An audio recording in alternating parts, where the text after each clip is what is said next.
想自己去買成藥，去藥行定話社區藥房好呢？其實兩者有啲咩分別呢？普羅大眾通常又會去邊度買藥呢？等我問下啲街坊先。你通常會喺邊度買藥㗎？都會去藥房配藥嘅，係啊，有時會叫屋企人幫手配藥，方便啊嘛。街邊啲藥房咯，藥房啦。咁你覺得藥行同社區藥房有啲咩分別呢？藥房啊，係咪真係街見到嗰啲藥房？社區藥房係咪真係攞住張藥單去配藥嗰隻啊？同社區藥房有啲咩分別呢？嚇？你覺得佢除咗話賣藥之外，仲有冇啲咩其他服務呢？攞張藥單，跟住就幫你配藥咁咯。呢個我又唔係幾知喎。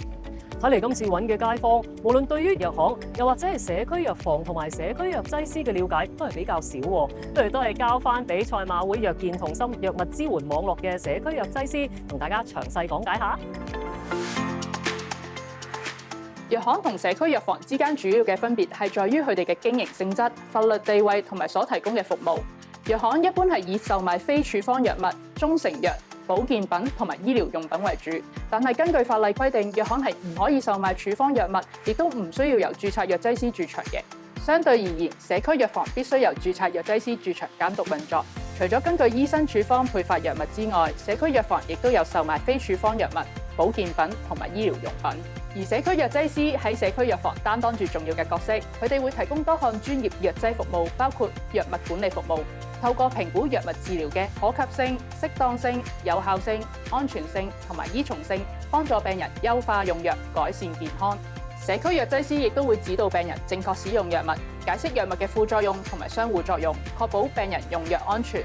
此外，社區藥房亦都有提供小病小痛嘅管理服務。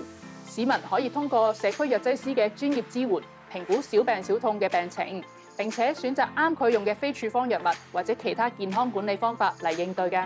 如果你需要配藥或者需要專業嘅藥物諮詢，咁你就記得嚟藥健同心社區藥房揾社區藥劑師幫手啦。今次唔該晒賽馬會藥健同心藥物支援網絡嘅註冊藥劑師詳細解釋啊！香港賽馬會慈善信託基金策劃並且捐助超過4億1500萬港元，推行為期5年嘅賽馬會藥健同心藥物支援網絡。